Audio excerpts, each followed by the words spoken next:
Voilà, on va parler du gouvernement souminois, on va parler aussi de la situation en Ituri. Qu'est-ce qui se passe au niveau des Ituri? Nous avons un élu du coin, M. Amolé. Bienvenue. Merci. Vous portez bien ce matin? Qu'est-ce qui se passe en Ituri? Il y a quoi là? Non, en Ituri, il y a eu quelques échauffourées entre les services de sécurité avec la population, précisément dans Macheferi, à Kakwa. Il était question qu'on paye la population qui avait travaillé pour le secteur des 145 aménagement des 145 territoires. Et c'était passé 2 mois sans être payé. 2 mois. 2 mois.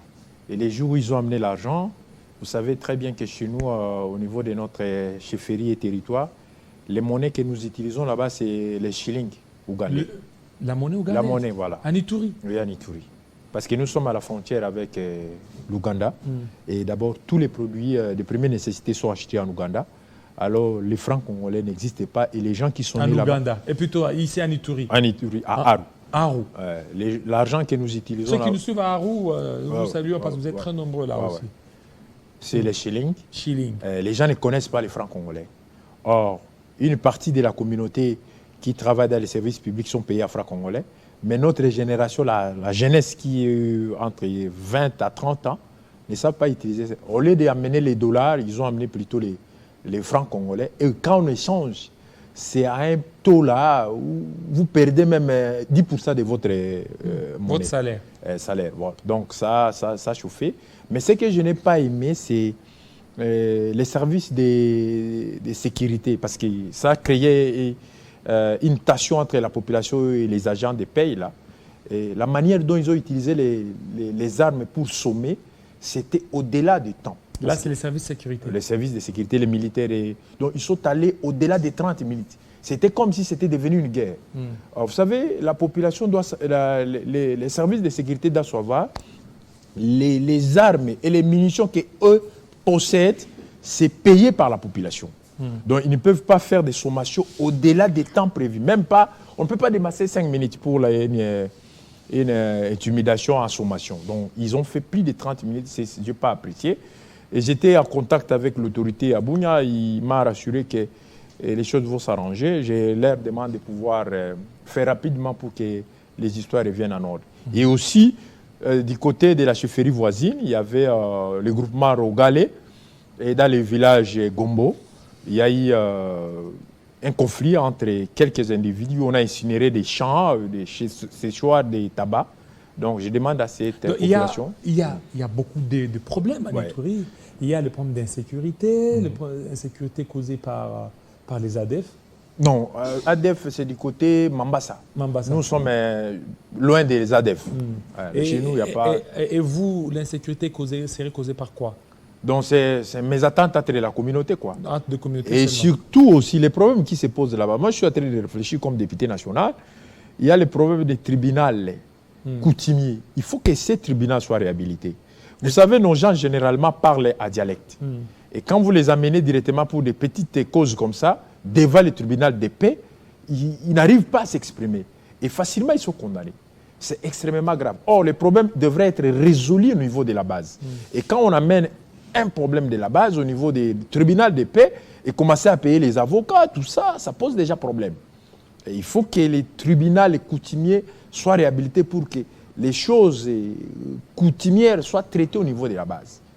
C'est ce que je suis en train de réfléchir. Comme député national, on va voir comment... Oui, et aussi comme député national, essayer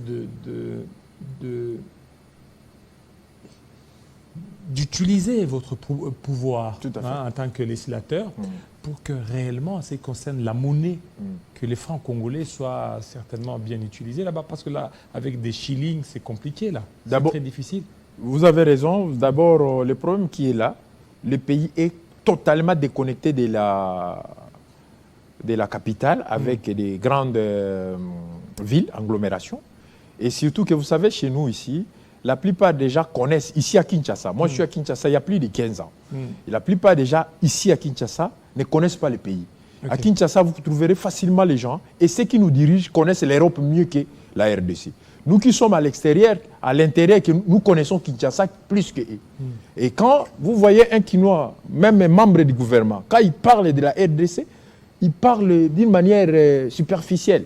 Mais quand vous entrez à profondeur, il ne connaît même pas les villages qui composent la RDC. C'est un problème, c'est ça. Donc, et là, comment? D'abord, les produits de première nécessité. Nous achetons tout en Ouganda. Tout. Tout. Alors, quelle sera la raison pour que les gens de la communauté détiennent les francs congolais? C'est impossible. Parce que c'est le pouvoir d'achat qu'ils ont, c'est acheter en Ouganda. Et maintenant, détenir les francs congolais pour acheter quoi? Et la valeur, c'est quoi? C'est que la monnaie ougandaise est plus élevée à notre monnaie? D'abord, la monnaie ougandaise, par rapport à leur prix, c'est moins cher par rapport à nous. Si vous avez les francs est plus élevé, mais on l'échange encore à très moins cher parce que ce n'est pas consommable. Alors, les gens qui sont les cambistes et qui sont généralement là-bas pour échanger, ils utilisent un taux là de la manière où si vous échangez, vous perdez. Et vous voyez maintenant les enseignants qui reçoivent l'argent à francs congolais et aller se faire changer auprès des cambistes, mais c'est comme s'ils perdent même 10%, 15% de leur salaire à cours de route en arrivant seulement à la maison. Et là, c'est quoi? Moi, je trouve que l'endroit là, ce n'est pas grand à terme des fonctionnaires de l'État. On peut privilégier que ces gens-là soient payés peut-être à dollars. Parce que remplacer maintenant les produits de première nécessité par les produits congolais, c'est impossible. Parce que la proximité que nous avons avec ce que nous produisons. D'abord, les pays ici, à partir de Kinshasa, on n'arrive pas à approvisionner totalement. D'abord, les centres du pays. Maintenant, comment faire parvenir les histoires au niveau de l'Est? C'est impossible. Et c'est vraiment très compliqué. Tout ça, c'est manque de leadership. Il faut un leadership fort pour s'imposer. Nous avons 9 frontières, mais on se rend compte que c'est presque les effets de frontières de nos voisins qui prennent de l'ascendance sur nous. Alors qu'il fallait que ça soit aussi vice-versa. Mais vous savez, ces derniers temps, nous allons demander au gouvernement que nous venons d'investir dernièrement de pouvoir travailler autrement. Vous savez, le développement doit être inversé cette fois-ci. Il faut que le développement commence par la base. Un développement que vous pouvez faire à Ituri chez nous, sans nous, ça sera contre nous. D'abord, chez nous, à Ituri, nous n'avons pas des Indiens. On ne dit pas que les Indiens sont mauvais ou des Libanais. Il n'y a pas d'Indiens là-bas. Il n'y a pas là-bas. C'est nos frères commerçants qui sont à mesure de tout faire. Si on amène des projets routes là-bas, à terme des asphaltages, ils sont à mesure de le faire. Et la centrale hydroélectrique, ils sont à mesure de le faire. Nous avons l'expérience, l'un de notre fils de l'Ituri, qui a construit une centrale hydroélectrique dans les Hauts-Touélés, qui fonctionne à terme de 10 MW. Donc c'est important. Nous sommes un peuple travailleur et surtout dans les commerces. D'autant plus que nous sommes frontaliers avec l'Ouganda et le Sud-Soudan, nous sommes pratiquement dans les commerces. Mais en termes de fonctionnaires de l'État, nous avons par exemple chez moi, dans ma propre collectivité, les services de santé. Nous n'avons que 3 infirmiers qui sont mécanisés et qui sont payés, reconnus par l'État. 3 infirmiers. Tous les autres là ne sont pas reconnus par l'État. Au niveau de l'enseignement, mais ne parlons pas. Nous avons plusieurs écoles qui n'ont pas de mécanisation, qui n'ont pas d'arrêté, qui n'ont pas de budget, qui ne sont pas budgétisés. Mais ils sont là. À qui on envoie souvent les formulaires des examens d'État, on envoie, ils produisent des diplômes. Mais ils ne sont pas reconnus. Comme député national, je pense avec l'État, nous allons résoudre tous ces problèmes-là dans cette législative. Bon, espérons. Alors, le gouvernement souminois qui a été investi, vous ne voyez pas qu'il est loin un peu des Itouriens, ceux qui sont au niveau des Haro. Et ça sera compliqué que le leadership de la première ministre se fasse sentir dans ce coin-là. Nous, comme de l'AFDC, on n'avait pas tellement aimé la manière dont cette répartition était faite. D'autant plus que, vous savez, nous, en Ituri, on a travaillé suffisamment pour la paix. Surtout nous, en Haro. On a travaillé suffisamment pour la paix et on a fait voter les chefs de l'État d'une manière extraordinaire dans notre territoire. En Ituri, le territoire qui a produit plus les voix pour les chefs de l'État, c'est Ituri. C'est Haro. Maintenant, par rapport à la répartition, vous savez, depuis l'époque coloniale, jusqu'à maintenant, le territoire d'Haro n'a jamais connu un ministre. Mais en termes de rendement en fiscalité, en apport financier dans la caisse de l'État, le territoire d'Haro, je peux le dire aujourd'hui, c'est le premier territoire en province de l'Ituri même dans la Grande Orientale, à terme de production des recettes. Ça, c'est d'abord. Mais le retour à l'Ansasser ne se fait pas. Et nous, bon, on va saluer l'équipe qui est sortie, mais nous avons à Ituri en général des ministres, un vice-ministre, un ministre. Nous sommes en train de voir, nous leur souhaitons toutes les bonnes choses. Mais ce que nous savons, avec l'avènement de notre président de l'Assemblée nationale, Vital Kamerhe, nous ne va pas laisser les gens faire comme ils avaient l'habitude. Nous allons contrôler. Donc, au niveau d'Arou, jusque-là, le dernier ministre Raymond Descamps. On n'a jamais connu un ministre chez nous. Depuis que c'est Congo et Congo. Arou, oui. Okay. Bon, je ne sais pas par quel mécanisme, au nom de quel principe. Oui, est-ce que c'est pas peut-être il y a un problème de représentativité? Vous mesurez, vous pesez combien? On pèse beaucoup. On produit, par exemple... Combien de députés? 6 députés nationaux. Non, ça va. Vous devez 9 députés provinciaux. Vous devez avoir un ministère. Alors, avec ça, tous sont de la majorité, de l'Union sacrée. Vous voyez? Mais à terme de production, à terme de voix pour le chef de l'État, nous sommes premiers à Ituri. Premier? Oui. Et à terme d'apport à fiscalité, en paiement dans les caisses de l'État, nous sommes aussi premiers à Ituri. Donc, Arou, c'est un territoire. C'est un territoire. Ouais. Un territoire de paix. Il y a combien de territoires au niveau d'Ituri? Nous avons 5 territoires. 5 territoires. Ouais. Les plus représentatifs, c'est lesquels? À terme des nombres, il y a Ndjougou. Ndjougou. Qui est en difficulté parce qu'ils sont en guerre. C'est là où il y a pas en guerre, bon. Les ADF. Dans des insurrections, oui, dans des Codeco et Koso. Il y a Ndjougou, il y a Magui. Et ce sont ces 2 territoires qui comptent plus de députés que nous.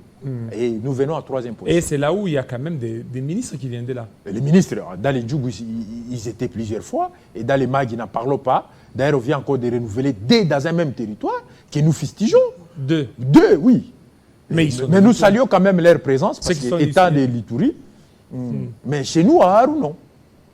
C'est un problème que nous sommes en train de voir. Au niveau de mon propre, parce que ça ne dépend pas du chef de l'État, ça dépend de notre propre parti.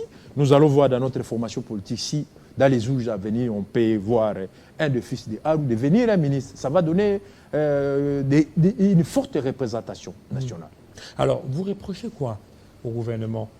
Non, c'est-à-dire, moi, quand j'ai vu l'ossature du gouvernement et les noms, les ministres, je salue parce que c'est notre gouvernement, nous, c'est l'émanation de l'Assemblée nationale. On n'a pas besoin d'être en conflit avec eux.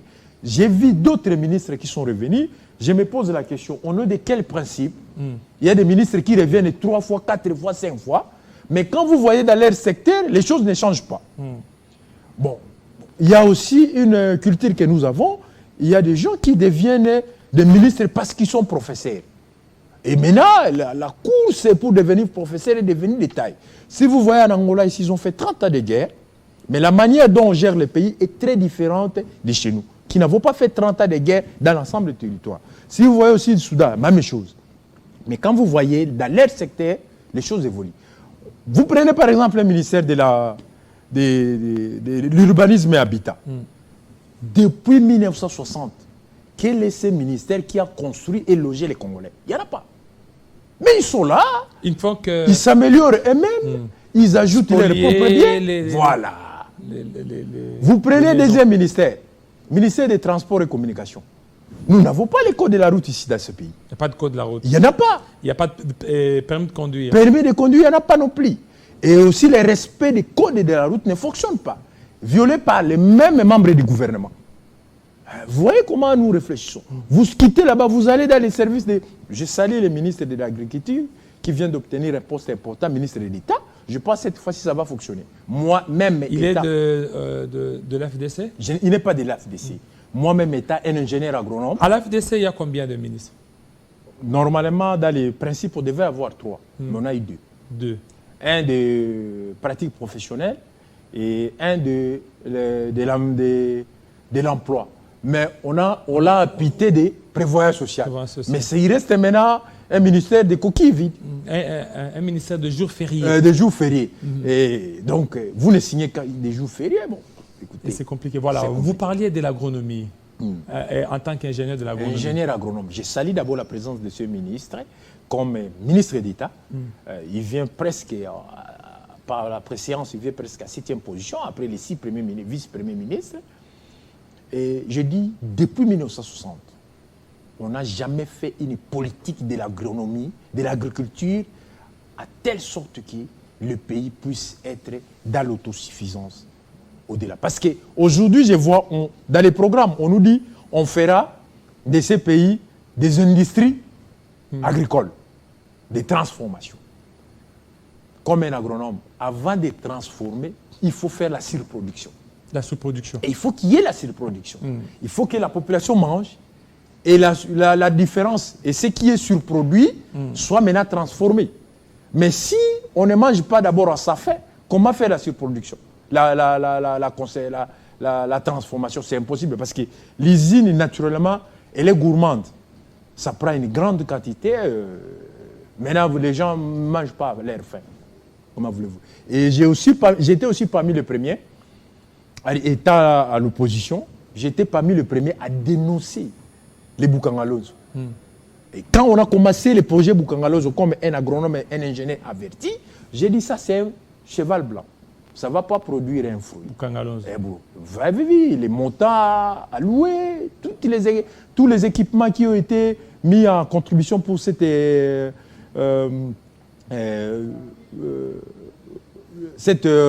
industrie, c'est volé. C'est comme si vous avez pris l'argent des contribuables et jeté par la fenêtre. Et pourquoi j'ai dit ça? Je dois quand même expliquer parce qu'étant de la profession, quand vous amenez un genre d'entreprise pareille dans un milieu quelconque, si vous voulez que cette entreprise fonctionne, il faut que cette entreprise soit au service de la communauté. Comment?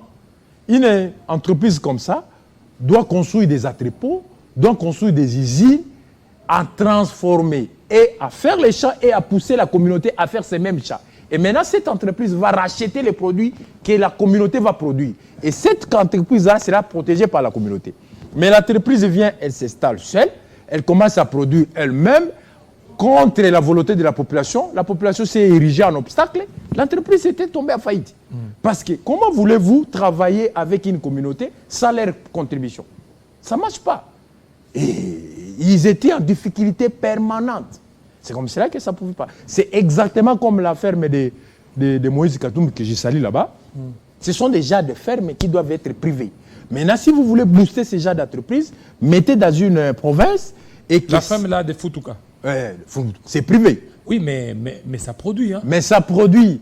Mais tout autour, si ça voudrait être comme l'État, parce que c'est privé, je comprends, il peut faire ce qu'il veut avec. Mais si c'était l'État qui initiait ces genres de fermes, il faut que cette ferme-là, cette firme-là, soit au service de la communauté. Au même moment, vous faites les chats et vous rachetez les produits de la communauté. La communauté ne viendra pas vendre leurs produits ici à Kinshasa et ça va leur permettre d'avoir l'argent et développer les coins. Aujourd'hui, si quelqu'un produit des maïs dans les Bas-Congo, il vient ici à Kinshasa, en obstacle, il traverse plusieurs barrières. À la fin des comptes, il gagnerait. Il reste à combien moi à Verni, à combien il y a Sirage. C'est ça la politique. La politique d'agronomie, elle est quand même étayée. Je peux trouver un jour et temps. Avec vous, on va développer comment on peut booster l'agriculture. On peut booster. Alors, vous avez parlé. Il y a certains ministères aussi, vous l'avez évoqué, celui de travail. On l'a imputé prévention sociale, on l'a mis au niveau du ministère de la Santé. Voilà. Mais ça, c'est politique, ça. Bon, écoutez, tout est politique. Bon, on ne sait pas comment ça va fonctionner. D'abord, je ne sais pas comment. Et est-ce que vous donnez beaucoup de temps à ce gouvernement? Moi, comme membre de l'Union sacrée, je souhaite le bonheur et tous les biens à ce gouvernement. Et nous allons l'accompagner tout en contrôlant leur manière de travailler. C'est très important. Mais vous ne voyez pas quand il y a trop de contrôle, vous risquez aussi d'enfreindre certaines actions? Non, c'est-à-dire, il ne faut pas bloquer. C'est-à-dire, contrôler. Vous savez, si on fait tomber un office qui est 2, 3, 4 ministres, les choses vont s'améliorer. Vous savez, le ministère aujourd'hui, c'est JT. Tout le monde se précipite pour aller au ministère. Parce qu'il n'y a pas de contrôle. Si chacun savait que là, c'est un contrôle rigoureux, je crois que les gens n'iront pas beaucoup là-bas. C'est comme cela que les gens viennent beaucoup à politique sans être politique. Et viennent pour se servir et non servir. Et là, c'est compliqué. C'est très compliqué. Il y a d'autres qui donnent à ce gouvernement 6 mois. Non, moi, je leur donne beaucoup d'années. Beaucoup. Moi, je ne souhaite pas 6 mois, mais je voudrais qu'il soit vraiment pour Et longtemps. une dame à la tête de ce gouvernement. C'est une grande première. est-ce Nous que voudrions ça que promet- cette dame soit vraiment, vraiment une plaque tournante. Parce que vous savez, c'est quoi? Être Premier ministre, il faut avoir la force de dire non. Vous savez, il y a des non. Il n'y aura pas de chevauchement avec les conseillers, certains conseillers, parce que vous voyez, ça m'a payé. Hein. Mais- C'est que certains conseillers qui venaient, qui s'improvisaient, et, qui faisaient attendre le Premier ministre, tout ça, ça amoindrit les efforts. Mais c'est elle qui est responsable au niveau du Parlement. Ce n'est pas le président de la République. Il faut que cette dame apprenne, qu'il puisse apprendre à dire non. Il y a 3 noms dans la vie. Il y a un non où on cherche la justification. Il y a un deuxième non où après avoir vérifié certaines choses, vous changez. Ces noms-là deviennent oui, non, mais oui. Et le troisième, c'est sans explication. Mais ce qui est important, c'est le troisième non. Sans explication. Sans explication. Il faut des fois, quand on est appelé à diriger, il y a des fois où on dit non sans explication. Et ça reste non. Et vous dites, Mais je vais on va vous traiter de tous les mots. On Non, va écoutez. vous créer des crocs en jambes. Écoutez, tous ces des dossiers judiciaires. tous ces ministres-là, la première des choses qu'ils feront, c'est d'abord envoyer leurs enfants étudier en Europe, n'est-ce pas? Et chercher des maisons là-bas. Et pendant qu'ici, ils puisent des ressources pour faire vivre leur progéniture en Europe. Et apprendre un bon français et revenir pour dire que, écoutez, moi j'ai fait je ne sais pas quoi, je suis professeur, à qui on va donner le ministère et rien ne va changer. Le problème, c'est quoi? Nous, on veut cette fois-ci que quand on donne à quelqu'un une responsabilité, ça soit véritablement un serviteur de la communauté. Je peux vous donner un exemple. Moi, comme député national, vous savez que je circule dans la ville de Kinshasa sans faire le deuxième bande. Je ne l'ai fait jamais. Et dans mon véhicule, je ne mets pas le signe de député national. Je n'ai jamais mis ça. Les autres me posent la question, mais Amoulé, moi je suis population comme les autres. La différence est que je suis élu. Je dois savoir ce qui se passe. D'abord, je sais que les choses se passent très mal. Il faut que je sois comme la population pour connaître la douleur de la population. Ici, vous savez, si vous êtes connu comme élu, vous n'aurez aucune tracasserie. Et c'est pas des... Ça ne me ressemble pas de dire partout que je suis élu. Non, non, non, non. L'essentiel pour nous, comme des élus, c'est d'amener la population à faire confiance à nous. Vous avez vu la législature passée, les élus sont allés, ils sont revenus à 30%. Parce que la population a montré leur désaveu vis-à-vis des élus. Parce que les choses qu'ils attendaient des élus, c'était de contrôler et que les actions du gouvernement soient réalistes et sincères sur le mais et soient faites. Mais ça n'a jamais été fait. Et maintenant, qu'est-ce qu'on a fait? C'est les députés qui ont été sanctionnés. Mais les ministres étaient là. Ils ont bénéficié de tout ce qu'ils pouvaient bénéficier. Mais les meilleurs députés qui étaient ne sont pas revenus. Est-ce qu'il faut faire encore cette erreur-là? Non, non. Alors, merci beaucoup. Merci beaucoup, monsieur le député national. Je pense que nous vous aurons dans nos prochaines éditions pour encore parler. Vous avez vraiment des belles idées pour avancer les choses. Merci beaucoup. Mais je voudrais quand même saluer ma communauté à langue maternelle, parce que c'est très important. Ceux qui sont en Ituri, wow. Ceux qui sont à Arou, wow. qui sont en train de vous suivre par instant. Il y en a beaucoup, hein, ceux qui nous suivent à partir d'Arou. Ouais, oui, allez-y. Je dis na aroma ku kakwa kilo giri na takindra ko adina ilo ienga mai kekendra kulia kaya na todoroni zuru likalu. Merci. Voilà. Donc ça c'est avec ma langue maternelle quoi, de mon village. Les gens sont très à l'aise en écoutant ça. Voilà. Merci beaucoup, monsieur Ntanda. Monsieur Ntanda, vous nous suivez. Merci beaucoup. Voilà. On va prendre un deuxième invité tout de suite.